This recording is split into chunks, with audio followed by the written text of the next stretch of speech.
Hello friends, welcome back to Anvesha channel. आज हम लोग पढ़ेंगे स्वाधीनता संघर्ष के समय राष्ट्रभाषा के रूप में हिंदी का विकास। ठीक है, इस टॉपिक को हम लोग इसके पिछले वाले वीडियो में पढ़ चुके हैं। ठीक है, तो आज हम लोग महत्वपूर्ण प्रश्नों को देखेंगे। ठीक है, तो स्वाधीनता संघर्ष के समय राष्ट्रभाषा के रूप में हिंदी का विकास, इस टॉपिक का हम लोग महत्वपूर्ण प्रश्नों को देखेंगे। ठीक है, चलिए हम लोग इसको करते हैं। देखिए, सबसे पहले नंबर 1 में थियोसॉफिकल सोसाइटी की स्थापना कब हुई? 1882 ईस्वी में। ठीक है, देखिए इसके पिछले वाले वीडियो में मैंने थोड़ा गलत बता दिया था, तो आप लोग करेक्शन कर लीजिएगा कि थियोसॉफिकल सोसाइटी की स्थापना कब हुई थी? 1882 ईस्वी में। ठीक है, नेक्स्ट देखिए, विश्व भारत की स्थापना किसने की? ठीक है, ये काफी इंपॉर्टेंट क्वेश्चन है कि विश्व भारती की स्थापना किसने की? तो रविंद्रनाथ टैगोर ने। ठीक है, नेक्स्ट देखिए, किस नेता की मान्यता थी कि हिंदी ही एकमात्र हमारा राष्ट्रभाषा हो सकता है? ठीक है, ये किसने कहा? महात्मा गांधी जी ने। ठीक है, आगे देखिए, किसके प्रयासों से वर्धा और मद्रास में राष्ट्रभाषा के प्रचार प्रसार हेतु राष्ट्रभाषा प्रचार समिति की स्थापना की गई? तो महात्मा गांधी। ठीक है, ये याद रखिएगा, वर्धा और मद्रास। ठीक है, वर्धा और मद्रास किसने शुरू किया था? महात्मा गांधी जी ने। ठीक है, आगे देखिए, नंबर 5, 1924 ईस्वी के कांग्रेस अधिवेशन में हिंदी के प्रचार कार्य को कांग्रेस के कार्यक्रमों के लिए सम्मिलित किया गया। ठीक है, यह अधिवेशन कहाँ हुआ था? बेलगांव, कर्नाटक। ठीक है, नेक्स्ट देखिए, नंबर 6, नागरी प्रचारिणी सभा की स्थापना किस शहर में हुई थी? तो काशी में। ठीक है, 1893 ईस्वी में। ठीक है, आगे देखिए, नागरी प्रचारिणी सभा की स्थापना किसने की? ठीक है, तो इसमें 3 लोग शामिल थे। ठीक है, कौन कौन? देखिए, श्याम सुंदर दास। ठीक है, नेक्स्ट राम नारायण मिश्र। ठीक है, और शिव कुमार सिंह। ठीक है, और ये नागरी प्रचारिणी सभा का मुख्यालय कहाँ था? काशी। ठीक है, इसको वाराणसी भी बोलते हैं, तो इसका मुख्यालय कहाँ था? काशी में। ठीक है, और इसकी स्थापना कब हुई थी? 1893 ईस्वी में। ठीक है, नेक्स्ट देखिए, आगे देखिए, जिस भाषा में तुलसीदास जैसे कवि ने कविता की हो, ठीक है, वह अत्यंत पवित्र है और उसके सामने कोई भाषा ठहर नहीं सकती। ठीक है, यह किसका कथन है? तो महात्मा गांधी जी का। ठीक है, महात्मा गांधी जी ने ही कहा था कि तुलसीदास जैसे कवि ने कविता की है, ठीक है, वह अत्यंत पवित्र है। ठीक है, और उसके सामने कोई भी भाषा ठहर नहीं सकती। ठीक है, ये कथन महात्मा गांधी जी का है। नेक्स्ट देखिए, हिंदी के प्रचार प्रसार का कार्य महाराष्ट्र में किसने किया? तो महादेव गोविंद रानडे जी ने। ठीक है, नेक्स्ट देखिए, दैनिक हिंदी विश्व बंधु। ठीक है, काफी इंपॉर्टेंट है, दैनिक हिंदी विश्व बंधु का प्रकाशन किसने किया? तो गोस्वामी गणेश दास जी ने। ठीक है, नेक्स्ट देखिए, अदालतों में हिंदी भाषा के प्रवेश का श्रेय किसे जाता है? तो पंडित मदन मोहन मालवीय जी को जाता है। ठीक है, फिर नेक्स्ट, किसका कथन है कि कोई भी देश तब तक उन्नति नहीं कर सकती जब तक कि इसकी कोई एक राष्ट्रभाषा ना हो? ठीक है, तो ये कथन किसने कहा था? महात्मा गांधी जी ने कहा था। ठीक है, नेक्स्ट देखिए, 1936 ईस्वी में कांग्रेस अधिवेशन में किसकी अध्यक्षता में राष्ट्रभाषा का सम्मेलन आयोजित किया गया? ठीक है, तो किसकी अध्यक्षता में? डॉक्टर राजेंद्र प्रसाद जी की अध्यक्षता में। ठीक है, आगे देखिए, महात्मा गांधी ने हिंदी के प्रचार प्रसार के लिए दक्षिण भारत हिंदी प्रचार सभा की स्थापना कब की? तो 1918 ईस्वी में। ठीक है, देखिए ये क्वेश्चन काफी इंपॉर्टेंट है। ठीक है, ये पूछा जा चुका है कि हिंदी साहित्य सम्मेलन की स्थापना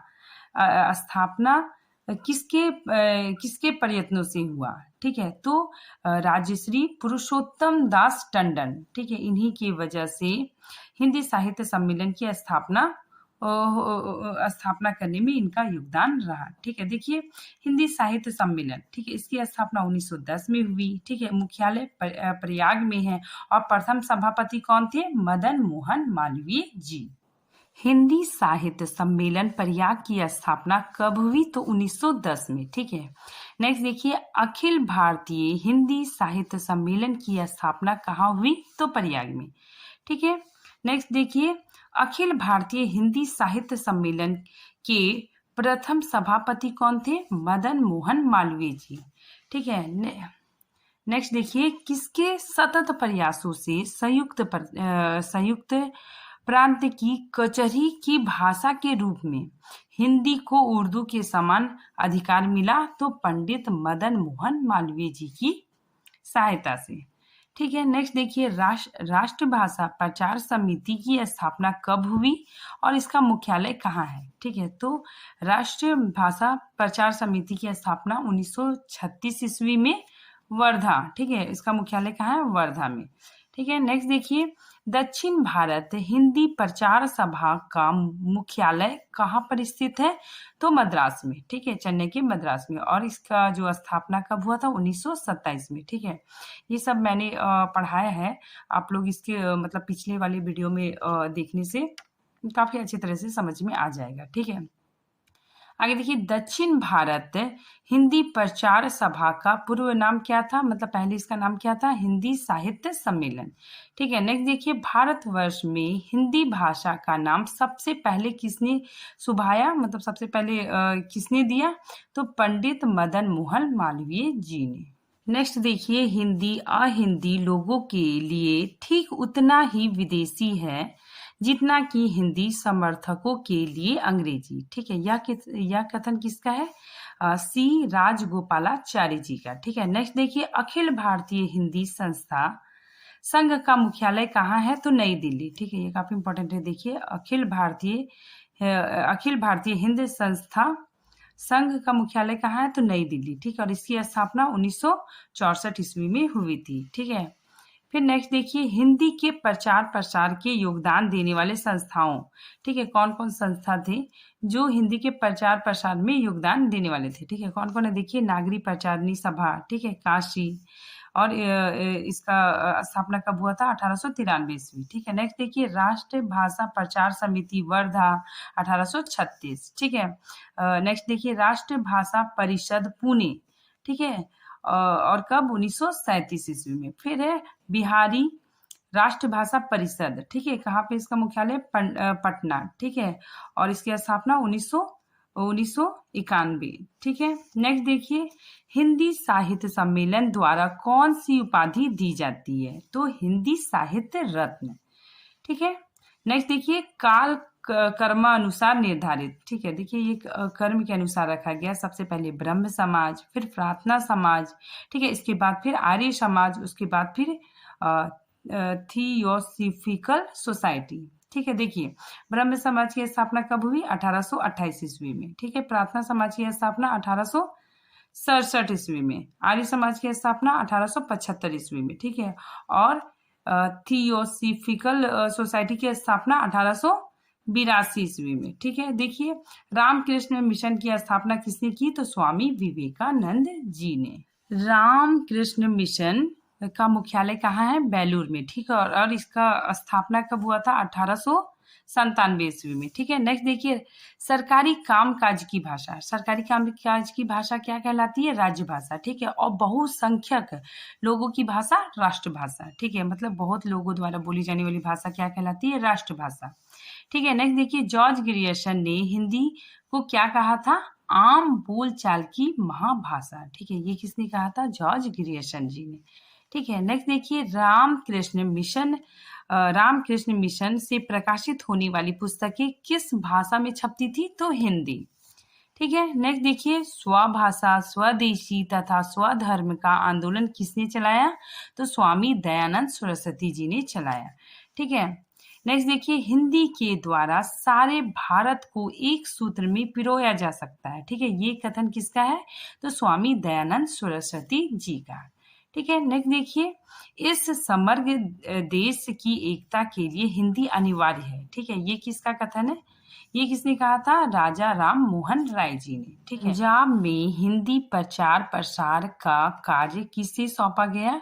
तो सरदाराम फुलौरी को सौंपा गया। ठीक है। देखिए पंजाब से 2 नेता थे, लाला लाजपत राय और सरदाराम फुलौरी। सनातन धर्म सभा के संस्थापक थे, कौन थे? पंडित दीनदयाल शर्मा। ठीक है। और सनातन धर्म सभा का मुख्यालय कहाँ था? वाराणसी। ठीक है। और इसकी स्थापना 1895 ईस्वी में हुई। ठीक है। नेक्स्ट देखिए, बम्बई हिंदी विद्यापीठ की स्थापना कब हुई? तो 1938 ईस्वी में।